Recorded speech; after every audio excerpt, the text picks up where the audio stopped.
Welcome back to Stooge Stream. This is Making an Impact, your weekly Impact Wrestling review / recap show. We're looking at the episode of Impact that aired on the 6th of July, 2017. I'm your host, The Stooge. As always, I'm joined by my co-host, the first male of professional wrestling podcasting. Why are you showing me your guns? I've been working out. You like it? Doesn't look any different. Anyway, he is G-Banks. Hey, what's happening, guys? Sorry, I'm just a bit tired because I've been working out heaps. Keeping in shape. You know how it is. Us athletes got to keep in shape all the time. Let's get on to it. Okay. All right, so we start the show with an L.A.X. Clubhouse promo saying their new member is coming tonight. Oh, new member. Who is it? You remember they teased it last week? Oh, can't wait. Do you reckon it's going to be Grado? Well, we know that Grado's on the show, but I don't know. We'll find out. Next up, we had Alberto El Patron with his dad and brother on the way to the ring. Cuts a promo saying he's going to be a fighting champion. Anyone who wants a shot gets a shot. I don't know why he had the audacity to come out and, have a party and all that after he cheated. Well, Lashley comes out and makes that point exactly. Mm-hmm. He's like, I didn't have a party with streamers and my family when I won. Fucking hell, you want to be a fighting champion? I want my rematch. Yeah, exactly. Point proven. He did maybe cross the line a little bit. What? When he said they should build a wall around Patron's No, not father even. and If brother. anything, you should build a fucking wall around the whole of Patron family. Keep an all out, if anything. That's rough. I don't give a shit. He cheated, my friend. But I don't take kindly to cheaters. There is a little backhand reference there, though. What? So if you remember the classic WWE Vince McMahon versus Donald Trump feud, which ended in Lashley representing Donald Trump and Umaga representing Vince McMahon. Yeah, I remember. And Stone Cold Austin was the special guest referee. Yeah, and Umaga lost, of course. Yeah. Next up, we had Bruce Pritchard backstage with his bodyguard Tyrus. Yeah, I like Tyrus. I like Tyrus too. Tyrus is still cool. Yeah, Tyrus is I'll awesome. never ever love Bruce. Tyrus is the best. Now he's telling Josh, JB, and the Pope he's sick of JB and Josh's bullshit. Man, I'm sick of Bruce telling people what to do. Well, who the fuck does he think he is? All Pope does is sigh, and he incurs the wrath of Bruce as well. He's like, "You too, buddy." He's like, "What did I do?" Like, Bruce has just got this massive power trip over his head. Who does he think he is? Who does he think he is?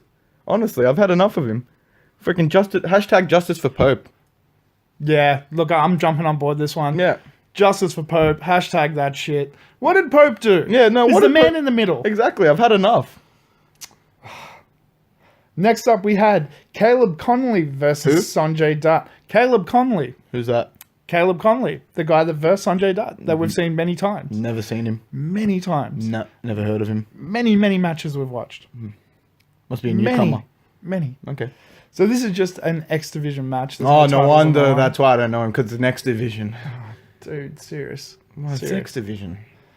So this was a great match. I really enjoyed it. Sanjay Dutt showcasing the skills he's got. Caleb Conley is somebody that, even though we've seen a few times and we don't know a great deal about him, but we know he's in ring work. You've seen him a few times. This is the first time I've seen him. Okay. Anyway, this was great. The ending was Sanjay Dutt getting a tornado DDT, jumping on the top rope, frog splash to pin. Throughout the course of the match, though, Caleb had some great offense as well. This did look like it could have gone either way, but we knew, of course, Sanjay was going to retain to solidify his titles. Mm-hmm. And he's on a bit of a roll now as well. Mm-hmm. But before he even gets a chance to celebrate, Trevor Lee hits the ring, rushes him, jumps him, steals his title, and declares himself the new X Division champion. That's some good usage of some TW. What? Don't start with that again. What? It's not a thing. It is a thing. It's not a thing. You saw Trevor Lee use it. It's not a thing. Well, he used it perfectly, and it is a thing. It's not a thing. People agree with me, but continue. Anyway, backstage, we had Interview Bot with Grado, V.O.W, Veterans of War, and Eddie Edwards. You even called him V.O.W. Yeah, I was like, wait, who are they? Yeah, Veterans of War. And Eddie Edwards, it's going to be an 8-man tag team match, them facing 4 other people. They are Team USA, apparently, even though Grado is not from America at all. I don't know what logic they have behind that, but okay. And then there was just this weird moment where the camera pans and there's some really big fat dude in a leotard doing squats. It was like, huh? I thought that was Grado's double. He's stunt double. Yeah. I don't know what that's about, but maybe we'll find out in future, maybe. I told you already what it is. It's Grato's stunt double. So the match is Eli Drake and Chris Adonis Mm-hmm. with Falabal and Mario Bocca. Mm-hmm. Boccara, sorry. Team half USA, half outsiders. Possibly. Versus Grado, Veterans of War, and Eddie Edwards. Team USA with Grado? With one Brit, yeah. Yeah, with one very, very savage Brit. Yeah. This was fun. Now, 8-way tag team matches, if you watch New Japan, which myself and the Knockout do, very common, actually up to 10-man tag team matches, very common over there. You don't see them that often in America. The reason being, like, they can break down into a mess, but this didn't. This was really well choreographed. Everyone had their moments. Everyone had their spots. There was big moves. There was over-the-top rope work. People doing stuff on the outside while stuff was going on in the ring. But it was just so well choreographed. Nobody missed their spots. Yeah, no, there were some good spots in this match. Yeah. And it was a lot of fun. Like, it was just a fun match. It would have been fun, but except for those two douches that were sitting on the sideline. Who were those guys? Oh, the Swole Mates? The Swallow Mates. I got another name for those guys. What? Swallow Boys, if you get my drift. I kind of do get your drift. Yeah. Tap it. I'm going Oh, to. you tapped it. I'm Oh, going to. shit. He actually did. So what he's saying is they're the type of guys that bring their own knee pads to parties. Yeah. Put it that way. So, I love the segments with Falabal and Grado. Really? Yeah, I thought they were a lot of fun. Like, there were... Look, Grado is outmatched in any match he's in, but Falabal is a 400-pound sumo machine. So it was very cute. And overall, again, everyone got their spots in. Everyone looked good in this match. There was actually one of those sequences where it's spot to spot to spot to spot to spot. And again, sometimes people miss that. Sometimes one person doesn't look as good as everyone else. They all looked great. I really enjoyed it. In the end, though, it is a win for Eddie Edwards with the Boston Knee Party on Mario Barocca, which means Team USA-ish. Yeah, USA-ish. Win. But the celebration... Didn't America have something to do with the Brits? That's why they have the 4th of July? Yeah, because I hate them. Yeah, and they have one Brit... Okay, whatever. Doesn't matter. So... There is an awkward moment, though, when they're trying to celebrate. Joseph Park comes out and says he's got to talk to Grado, shows him a piece of paper that looks suspiciously like the run sheet for that night. And Grado looks very concerned, and Joseph Park starts escorting him away from the ring. Mm-hmm. And it looks like something bad's happening. He didn't have his visa. Probably. Yeah, We'll see. Next up, we have Matt Sydal versus Braxton Sutter. Boo. With Ali. Yay, come on. Yeah, she was looking fantastic. She was in the cutest little girl dress with a choker. It was awesome. Yeah, it was definitely Hoyt. This is another match that was really good. There was some nice back and forth. There was some nice psychology in the match as far as no one getting the upper hand until the end. It was a distraction by Ali, though, that cost Braxton in the end, with Matt Sydal taking advantage and getting the win with that amazing moonsault he does. This was short. It wasn't the longest match on the card, but it did what it needed to do. What it needed to do was put Braxton in a position where he could turn heel, and at the end of the match, he showed his annoyance to Ali, and it looks like Braxton is going to be moving into a heel position, and Ali looked all concerned. Well, that's going to be fun to watch. Oh, Ali's always fun to watch, dude. I was talking about the transaction that Braxton Sutter was going to have, but okay, yeah, cool.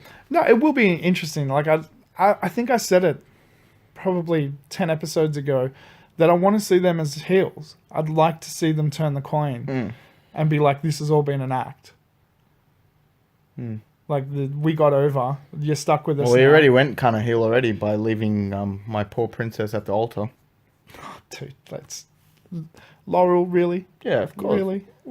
Dude, that's, if anything, that makes you the biggest heel. You don't leave the love of your life at the altar after you said you're going to marry her. Oh, she's a hot mess. She's a hot mess. Exactly. So next up, we have another L.A.X. Clubhouse promo. This time, it's Homicide insinuating that he doesn't even know who the new member of L.A.X. I don't know is. who it is.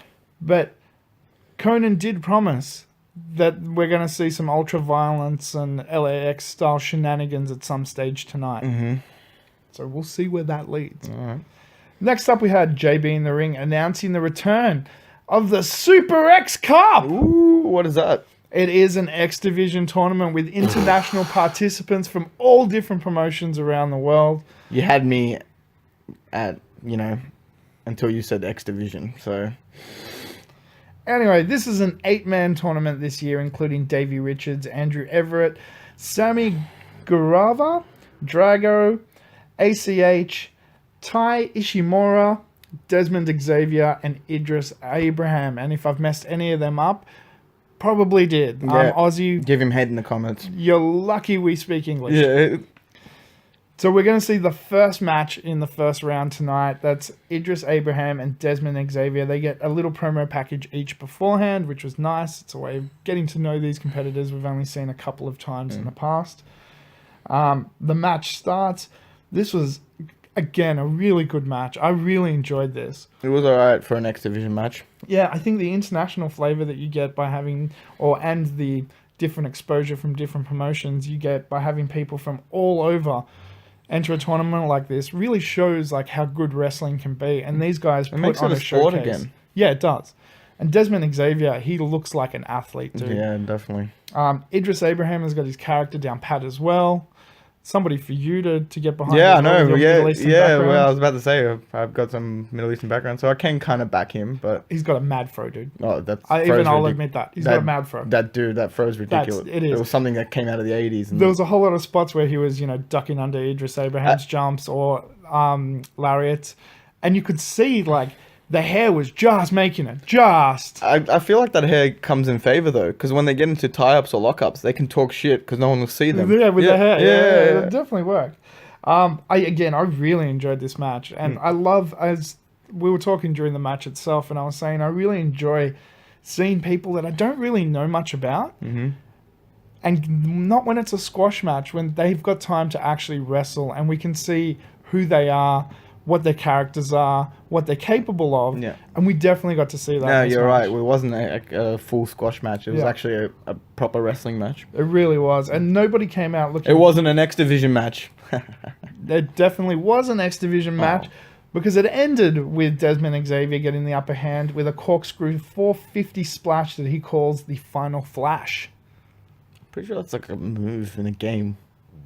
I don't know. I'll have to look that up. Oh, wait, that could be Guile's flash kick. Final flash. Yeah, there was in Street Fighter 2, there was a legend that you could freeze the screen by getting Guile to do his flash kick in a certain, thing. It was a complete legend. It wasn't true at all. That could be what he's referring to. It was true. I've done it twice. Okay, sure. You don't even play Street Fighter. Anyway, again, really good. I'm looking forward to the rest of the Super X Cup and seeing what else. Well, after this match, I am too. You're back in? A little bit. You're back in? A little bit. They got you. A little You bit. can't help it. Well, the Fro and Desmond kind of got me. So They got you. We'll see what the others have to offer. Somebody who always gets me as well. Who? Up next, Gail Kim. Doing a little quick interview with Interview Bob backstage saying she's going to make an announcement I feel like next week. Gail Kim's getting a bit irrelevant lately. No, she's Gail Kim, dude. She's the greatest women's wrestler of all time. Yeah, but she She'll hasn't been never be around for relevant. ages, so what's the She's been point? injured. Doesn't matter. That's not a good excuse. The only thing that kind of I found bizarre about this was like it was a 30-second interview announcing an announcement. So it was an announcement for an announcement. Actually, I didn't realize that. That was pretty ridiculous.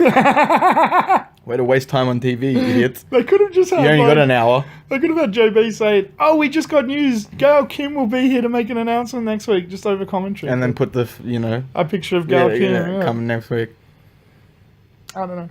That's your boy Jeff Jarrett. Don't do that. What? Jeff Jarrett created the Knockouts division. We wouldn't have it without him. Well, move along. Next up, we had a promo package for Maru Fuji, Marufuji. who looks awesome. We've seen him once before. But Yeah, in the Slammiversary. yeah, but goddamn, those kicks, dude, in that package, they looked vicious. They looked like he would take someone's head off. Yeah. Before we get to why we saw that, I think they may have run this in the wrong order. We had Desmond Xavier backstage with his win promo, which was quite cool. Him saying he's going to win the, you saw what I just did, I'm going to take the tournament. Right. But it was a face promo. I think that should have probably run first, then the Maru Fuji promo, And then Moose backstage saying he's facing Marufuji next week next for the week. Grand Championship. That would have made more sense, I think. One other thing that I'm kind of finding perplexing is Moose he's not allowed to finish a sentence. Never. Because all he says is, I'm going to be facing Marufuji for the Grand Championship next week. And then Eli Drake interrupts him straight away. EC3. EC3, sorry. I wanted Eli Drake. EC3 interrupts him. I wanted both, but Yeah, doesn't matter. both would be even better. Well, because last week it was Eli Drake Yeah. and Chris Adonis. So Yeah, so. I'll let you that one slip. Thank you. Not a Appreciate it. problem. Thank you. But this was great. EC3 is a magician on the microphone. Of course he is. And it was a great little back and forth. He made. I'll tell you, if I didn't see EC3 this episode, I was gonna leave. It's not. I was gonna let you do the show by yourself, Honestly, it doesn't feel like an episode of Impact if you don't see EC3. even if it's for 2 seconds. Yeah, he's got to be there somewhere. I gotta see him. But this was great. This really it sets up EC3 saying he's got his eyes on Moose. He's coming for that title eventually. Mm-hmm. I'm sure there's going to be some sort of shenanigans coming up, which is cool. I like shenanigans when EC3 does them. Yeah, of course. Yeah. I'm all about shenanigans, dude. My middle name's Shenanigans. Really? Yeah. I didn't even know you had a middle G. name. Shenanigan Banks. Okay, cool. Next up, we had the return of Rebel. What? Rebel. Hotness on 2 legs. Oh, yeah, that rebel. Versus Sienna with KM. Woo! Sienna, pinkies up. No. What? But she's the undisputed champ. No. Not even that? Okay, whatever.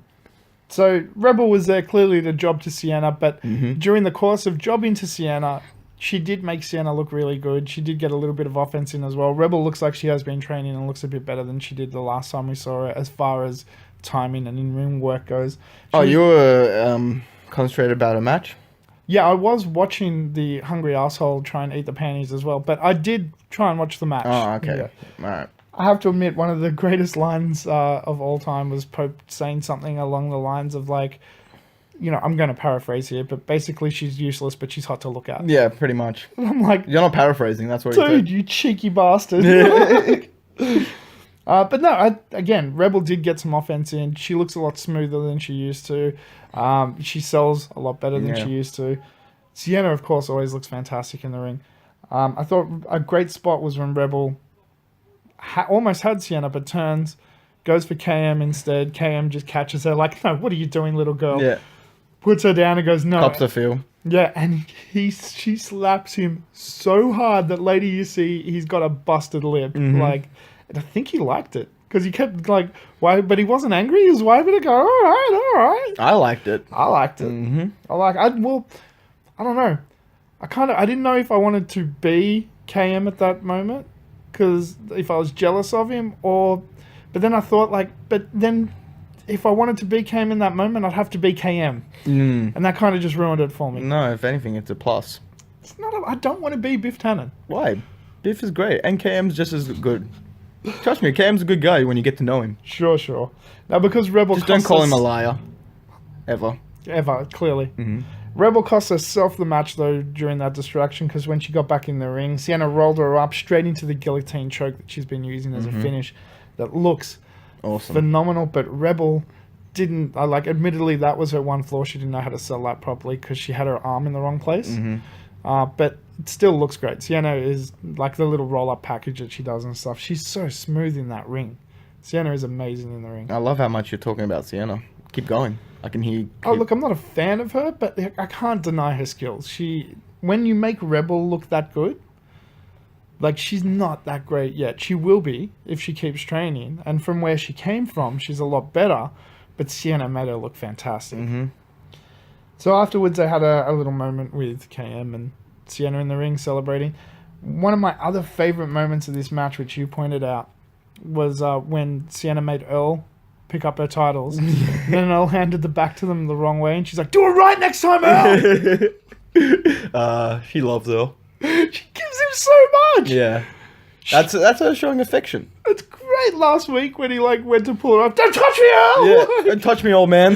She screams it loud enough for everyone to hear. Yeah. It's great. So that leads us into our main event. It's Lashley versus Patron. Boo. The rematch. I'm looking forward to this. I hope Lashley wins because he deserves it. Well, this was a really good match, and the pace was a little bit different from their Slammiversary match. You could tell that they were trying to give us something different Whereas the Slammiversary match was very fast, very frenetic. This was more slower, technical, precise, power moves. Like they took their time. It was methodical. It was the slowed down match of the one they had at Slammiversary. Kind of, yeah. Pretty Yeah, much. definitely. Yeah. I agree with you. Again, though, I really enjoyed it. I love watching Lashley work, especially over the past year. His promo skills have just skyrocket. He is amazing on the microphone now, and he's believable. But even more believable, which you pointed out, I'm always going to give you the props when you do it, dude. I'm not going to steal your moments like you try and steal mine. Because if you do, I'll put you up on it. But then you steal mine, and I'm like, wait, I said that, and you're like, no. So it doesn't matter. I Anyway, always say it first. Patron is also extremely believable. His body language is goddamn fantastic. His body language is amazing. It's because he's always angry all the time. That's not him acting. Oh, he's got the Hulk syndrome. Yeah, exactly. You want to know what the secret is? I'm always angry. But instead of that, it's like, I'm always angry. See.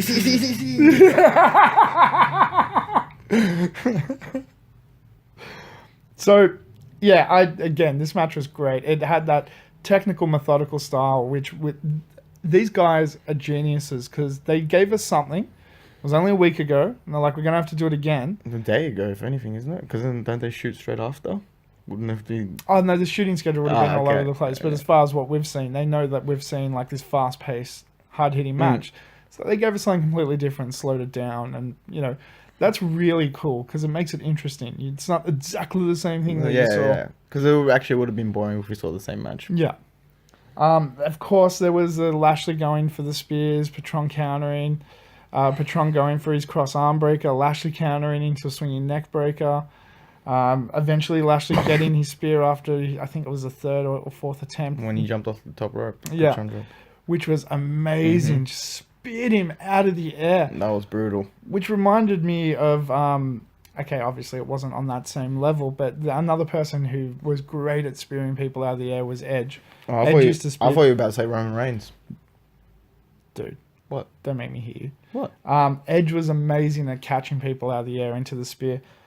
It was, yeah, really good. The one I was going to reference was, as you said, the Jeff Hardy hanging off the rope from the ladder onto That's the table. a memorable moment. That will always be implanted in my insane. brain. That Yeah. and the one where Undertaker threw McFoley off that 30-foot Oh, yeah, off the cage. cage, Yeah, that. that was awesome too.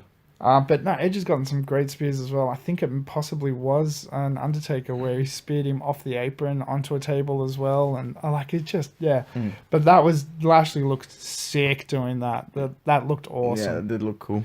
And that's where the tables turned and Lashley really took control of the match. He was going to win. He had the win. It was done. And then somebody just appears on the turnbuckle and Lashley turns to look and it's one of the members of L.A.X. and the other members of L.A.X. appear and everyone rushes the ring, beats the piss out of Lashley. Like just beats shit through him, including Diamante, which is always awesome. Yeah, that's always funny. Starting with Conan just kicking Lashley in the balls so hard. So hard. He loves these little cheap hits, doesn't he, The Conan? Conan's so good. He kneekept one of the V.O.W members like a couple of weeks. Yeah, where he old, hits him in the back of the knee. That was awesome. That was awesome. Yeah, and now he does that to Lashley.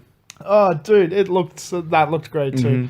They beat the crap out of Lashley. Conan cuts a promo saying you've been waiting to know who the new member is. Who's the new member?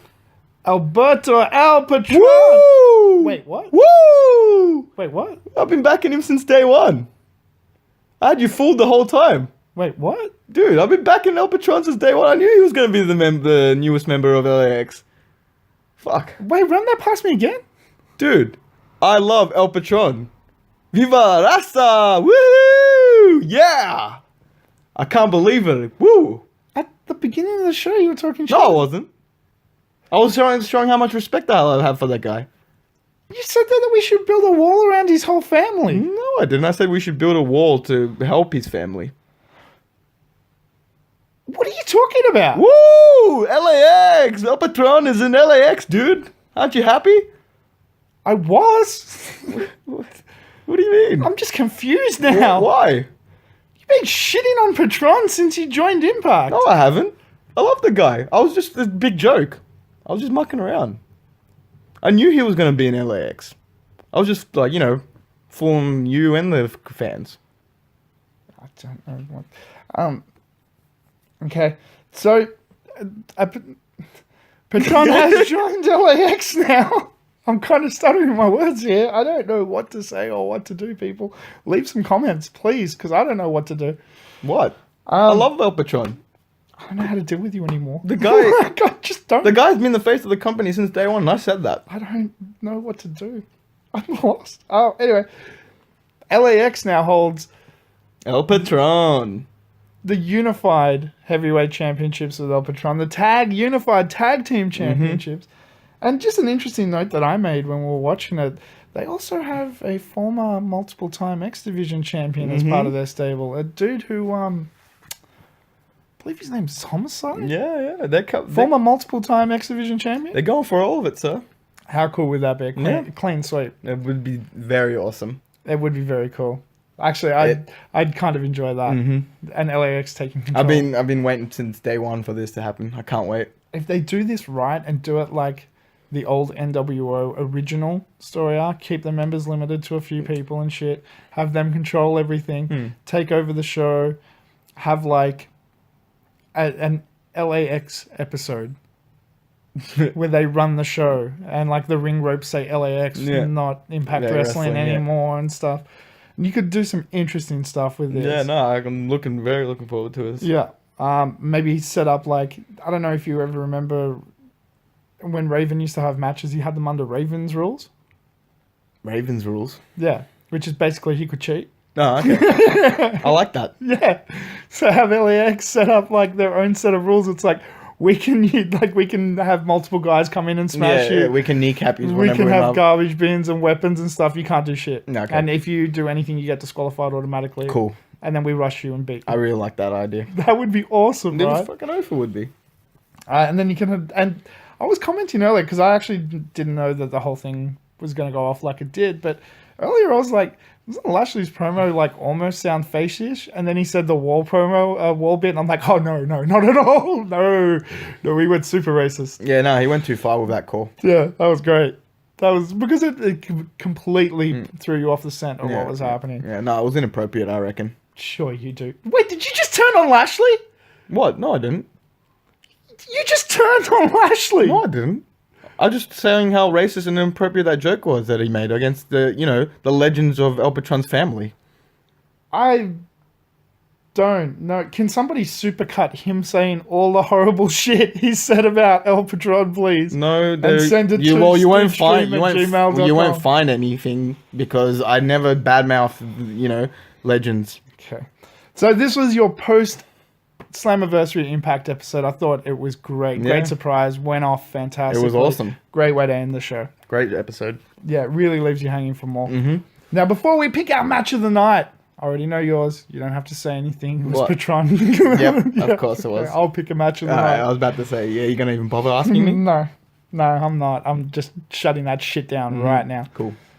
But as we always do, we go to our shout-outs and say thank you to the people that left comments, and thank you to everyone that watched the last episode and liked and shared and all of that. We always appreciate it. And if you know anyone who's into Impact Wrestling, make sure you share the link. Not with just general wrestling fans. They don't get it. People who actually get it. Well, as always, Alessio, thank you so much for our logos. We're using a different variation. This episode, you'll see we've got 4 that we're going to run through constantly. Wild Animal Danish! Hey, he's back. He's back. He commented, Del Rio needs a better finisher. That was a weak ending to an otherwise really good pay-per-view. Not a big fan of his, but it was time to move on from Lashley. His post-show promo blasting WWE was great, and it cracked me up seeing Paige sitting in the front row wearing a Dos Carter mask. That was pretty funny. That was pretty cool. Far and away the best Impact pay-per-view since Slammiversary 2013. I can't exactly remember the card of 2013, but no, it has been a long time. 1, since we've even had a pay-per-view, and 2, since we've had a really cracking one. Yeah. And that was great pay-per-view. It was good. I have to disagree with him, though. I don't know why he's not a big fan of El Patron. Stop. What? Stop, please. I agree, Patron does need a better finisher, and I think I reckon his finish is impeccable. Okay. I think I even said it in the last episode. I remember watching a match with my father, who's the biggest wrestler. He makes us all look like idiots. Like, he's still full kayfabe, and the dude's in his 80s. Yep, I love it. But Patron did his finish, and he goes, I don't understand. Why did they put their hands there? Just let go. He'll miss. That is true, though. So yes, White Island or Danish, I do agree. Next up, we had Average Boy. I thought you were going to have a special guest on this show. We were going to have a special guest, but because of when we shot the show, it was during the week. She had to get up early to work. We didn't finish actually watching the pay-per-view till about 11 o'clock that night, I believe. So by the time we cut it and so forth, she was too tired. But she promised that the Knockout Fiona will make an appearance on a future episode of Making an Impact. And don't worry about it, Average Boy. You got me anyway. Are you saying you're the sex appeal of this show? Because you're not. I'm 100% the sex appeal of the show, because you're obviously not. No, I'm not saying I am. I'm saying she is. Whenever she comes on. But I want to be the sex appeal. I thought you brought me on to be the sex appeal of this show. No, that was literally in my contract. I brought you on so everybody knew whatever came out of your mouth was the exact opposite of what should happen. But on my contract it said sex appeal. You actually read that? I did. Okay. What? Next up, we had a new commenter. Welcome to the Stooge Revolution. What's his name? Vincent is Valentine. Vincent is Valentine? Yeah.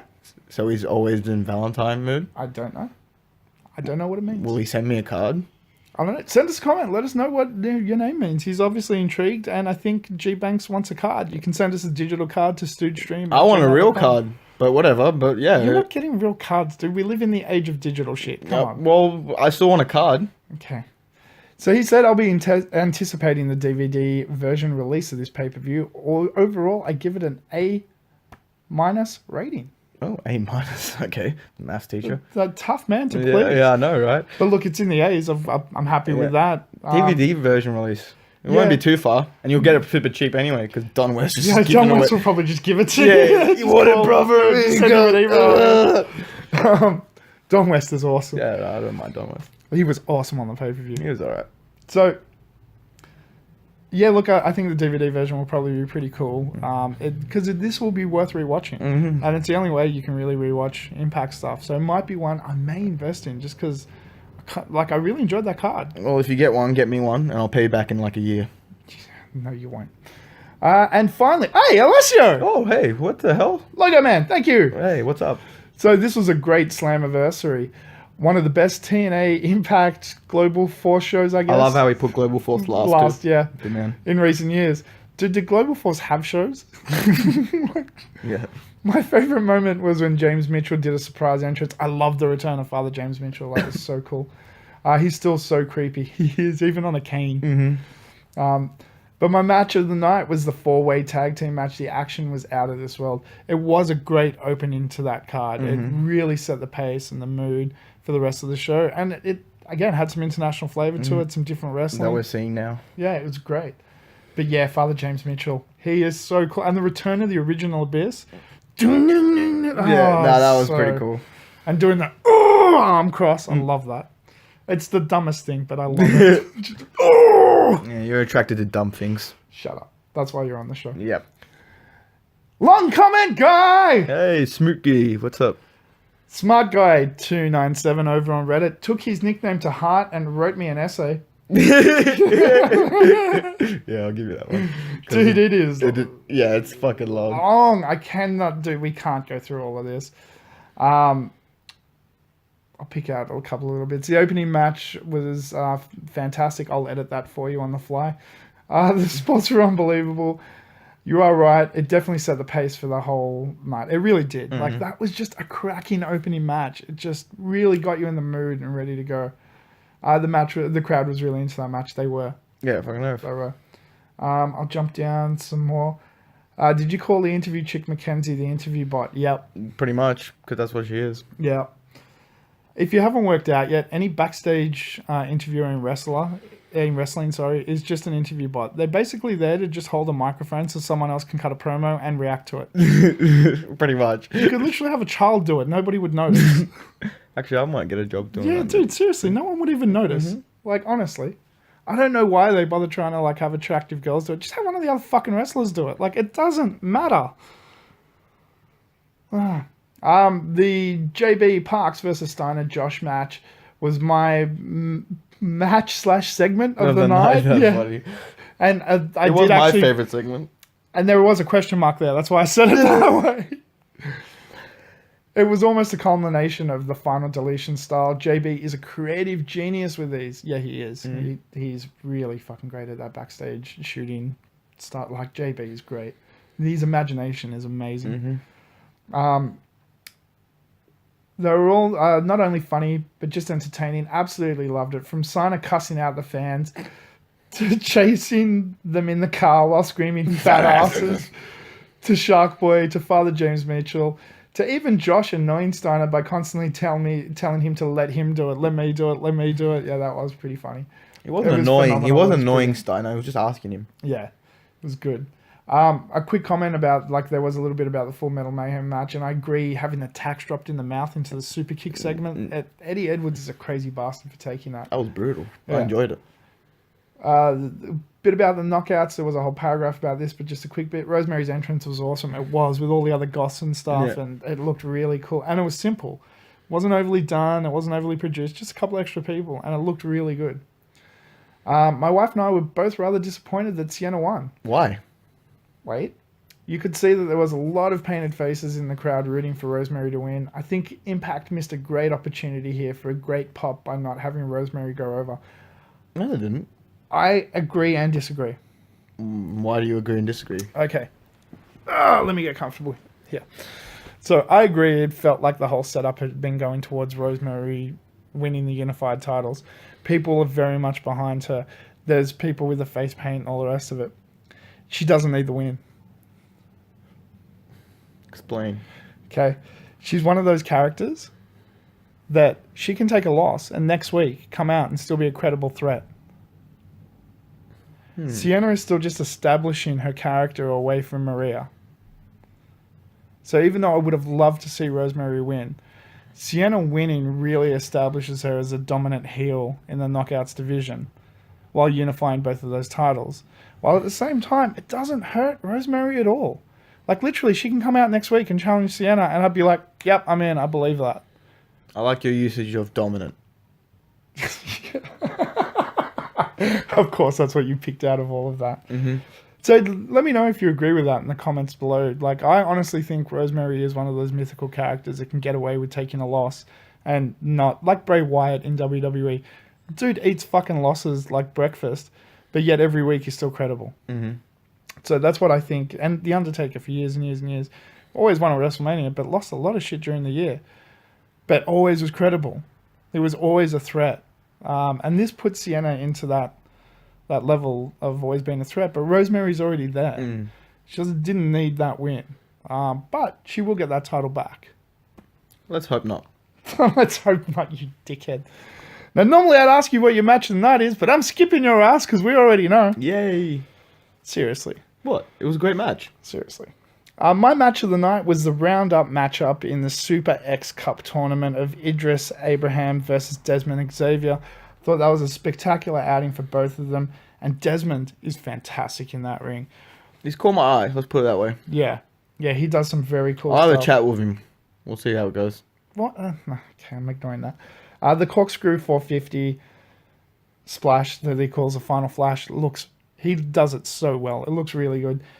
But I not only was impressed with Desmond Xavier, I think I was even more impressed with Idris Abraham because he made Desmond Xavier look good. Yeah. He looked fantastic in that ring. His Yeah, character work at is the end of the great. day, it works both ways. Yeah, it works both ways. Yeah. And for people that we don't know all that much about, they put on a showcase. So that's my match of the night. Okay, it was alright. There we go. There was no main event like the one I picked, but it was alright. For fuck's sake. What? Seriously. What? If you buy a Patron shirt, I will. I have already 7. Let us know what you thought of the show in the comments below, either on YouTube or Reddit. We're always interested to know what you guys thought. We'll reply back. We'll give you a shout out in the next episode. Thank you so much for everyone that watched it, if you comment or not. We always appreciate each and every one of you. Of course. I always appreciate the ones that agree with me, though. Don't agree with G-Banks. You're just feeding the troll, please. I'm hungry, though. It makes my life difficult. No, it doesn't. Until next time, I've been your host, The Stooge. And I'm the one, the only, and the C El Patron champion. Oh wait, sorry, undisputed champion. G-Banks. And don't forget, adventure, excitement. Stooge craves not these things. Welcome to the Stooge Revolution. Seriously? Dun, dun, Seriously? dun, dun, Oh no, he's Dun, doing the dun, music dun. now too. dun, dun, dun.